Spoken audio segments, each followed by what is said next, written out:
Turn on your phone and start scrolling. What do you see? We're inundated by influencers, singers, rappers, and other online personalities telling us how much money they make and how much they spend. Foreign cars, designer brands, penthouse suites, stacks of cash. What's actually going on here? See, nobody here is bragging about their ability to meet economic needs or feed their family. Money isn't being presented as a means to an end here, but as an end in itself. Now, buying stuff purely so other people see it is referred to in sociology as conspicuous consumption. And people do this in order to try and increase their social status, which is essentially what other people think of us and whether they respect us or not. See sources 1 and 2. It is essentially our social value. Now, materialism is the belief system that value, or social status, comes from economic productivity, wealth, and conspicuous consumption. It is both a way of living and a way of judging other people, a way of judging a person's value. So people brag about their assets and their wealth to assert their social status, their worth, and their power as an individual. But the flip side is that by doing this, they are devaluing people who are not successful, in air quotes, in the materialist paradigm. And every time a rapper, influencer, or someone you know calls another person broke boy or povo, they are doing it to demean them. They're doing it to dismiss what they have to say. The intention being here to establish a status hierarchy with the big earner at the top. They matter more. Now, unsurprisingly, the actual scientific evidence is overwhelmingly clear. Materialism is a self-defeating philosophy that does not give you a good life. See sources 3 and 4. It's consistently negatively correlated with actual well-being.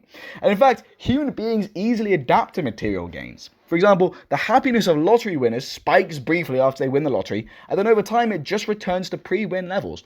Materialism dangles a wisp of fulfillment in front of people that can never be reached, which just turns them away from the things that really matter. But perhaps a more interesting question than whether materialism works is rather, where does materialism come from? So the people online who mockingly ask, what colour is your Bugatti, are just the sordid symptoms and not the root cause. The real issue is that a materialist value system has snuck its way into being dominant in our current society. And when we don't consciously question the norms and the values that we grow up with, the things we hear in the media, the things that influencers tell us, we internalize these norms and adopt them as our own, almost without thinking. See sources 5 and 6. And you see it whenever someone judges how successful you are based on your paycheck, or turns their hobby into a side hustle to stay productive, or looks down on you for having a worse job. And you have to wonder whether these people really enjoy this Darwinian economic competition for basic respect, or whether they've just been socialized into accepting it as natural by online personalities and billionaire-owned media outlets. So materialism is often legitimized by the people on your screens and the suits in power as a given, as just human nature. And again, if we don't stop to consciously question this can very easily be internalized and then solidified with confirmation bias. We get an inkling that this might be true, and then we go online and the algorithm feeds us stuff which just confirms everything that we already believe, and we get stuck in this echo chamber of bullshit. But the whole mirage of materialism evaporates as soon as we stop to question our norms rationally. Because the idea that someone's social status or value should be determined by how much money they have and how much money they spend, i.e. their consumption, isn't a given at all. This is a contemporary sociological phenomenon whose origins and premises can be examined scientifically, just as any other brazen assertion about human nature or what human beings should be doing with their lives can be examined scientifically. We don't need to blindly trust strangers trying to sell us the law of the jungle. There's a massive body of scientific evidence on where materialism really comes from, what really leads to social status, and what really makes us happy and fulfilled in lives. So, evolutionarily, human beings do have the built-in instinct to accumulate things, although of course the extent to which they feel or act on this instinct varies a lot.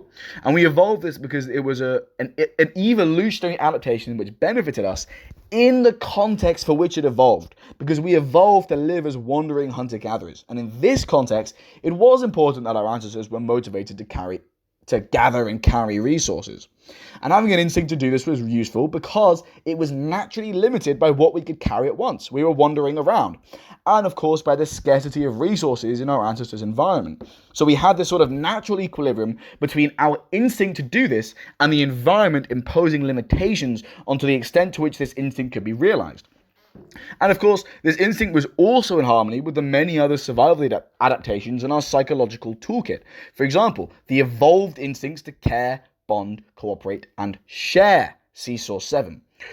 These adaptations were essential for motivating human beings to work together, which was essential for their survival. So it's no surprise in the anthropology literature, hunter-gatherer bands are famously egalitarian and collaborative. In fact, many of these sort of hunter-gatherer societies actively discourage material accumulation. See source 8. But human beings soon changed the environments they lived in, forming complex agricultural and then industrial societies. The context in which human beings live has changed humongously in the past 12,000 years since we discovered agriculture. And we have been evolving during that time, but evolution cannot keep up with the rate of man-made change. So that evolutionary instinct to hoard, which was no longer needed so much and no longer limited by our natural environment, never went away. And all materialism is the arbitrary decision to turn this narrow slice of human behavior into a whole worldview. It neglects the psychological adaptations that help distinguish human from other species, namely rationality, compassion, and collaboration, and it glorifies the instinct to communicate. This is classically encompassed in the phrase, greed is good. And this fallacy's central premise is that outspending everyone else will get you respect in society. But again, this isn't how human nature actually works, because the whole idea of social status, the reason why we even care about being respected, is because evolution instilled this mechanism as a way to get us to work together. So study after study illustrates that what actually leads to social status, so what actually makes people like us and respect us, is not money, but rather pro-social behavior. And pro-social behavior is just any kind of behavior which benefits the other people in our social group and which allows us to be nice to them. See sources 9 to 11. So evolution got us to cooperate with each other by hardwiring us to care about social status and whether other people approve of us and whether other people respect us. And then making that social status contingent on whether we cooperate with other members of our group, which is a very, very ingenious mechanism to get selfish apes to actually work together. And it all sounds a bit abstract, of course, but this is all actually very intuitive. So when you see a cool car on the street, do you think, wow, what a cool driver? Or do you just think, wow, what a cool car? And then if that driver got out and acted obnoxiously to you or anyone else, you would immediately lose all respect for them in a moment. And when you listen to most hip-hop, you almost expect the artist to talk about how rich they are, how dangerous they are, how cool they are. But if anyone in real life ever told you that they were cool or rich or dangerous, you would immediately think that they were a massive loser. This whole idea of self-aggrandizement, of earning and spending and telling us about spending, it doesn't lead to social status at all. You just look like an idiot. Now, psychologist Jonathan Haidt famously describes human nature as 90% chimp, 10% bee. See source 12. And a lot of the time, we do act like selfish apes, following our own self-aggrandizing instincts and putting ego first. But real fulfillment and meaning in life come only when we transcend that, when we become part of something greater than just number one. See sources 13 and 14. And this has been proven by so many scientific studies. And it's also completely intuitive. Like, you probably enjoy feeling useful. You probably enjoy loving others and being loved. Does it feel good when you do good? Why do you think so many people volunteer or give blood or work in charities? It's because human beings are social animals. We have evolved to enjoy being with other people and contributing to a group of people. We were never meant to be self-contained economic agents interacting with each other transactionally for maximal profit. All this kind of society does is produce a mass of atomized individuals who feel lost, apathetic, and anxious. In short, all this sort of value system does is produce a mental health crisis much like the one we're facing now. See source 15, where the leading cause of death in under 35 British people is suicide. Society's values just are not meeting our innate human needs for community, compassion, and meaning. It's inundating us with materialism, but all materialism is doing for people is locking them onto this endless hamster wheel of accelerating consumption, driven by an instinct which can never be switched off. And when people's reward circuits in their brain light up as they compulsively pursue drugs or sugar or porn, we call this addiction. See sources 16 and 17. But then what is the pathology of the rat race? What is the neurological phenomenon by which we relentlessly pursue wealth and power and status and conspicuous consumption, even though it never really gratifies us? It's important to bear in mind here that the neurological systems for wanting and liking are different. We can crave money and status without it ever actually making us feel happier. Well-being comes from giving to society rather than relentlessly taking. And this is not a bleeding heart liberal plea, but a basic psychological consensus. See source 18.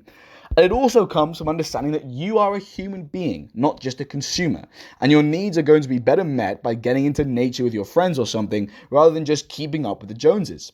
We need to base our society's value systems on what will actually help us. This is rational. Accumulation for the sake of it is not.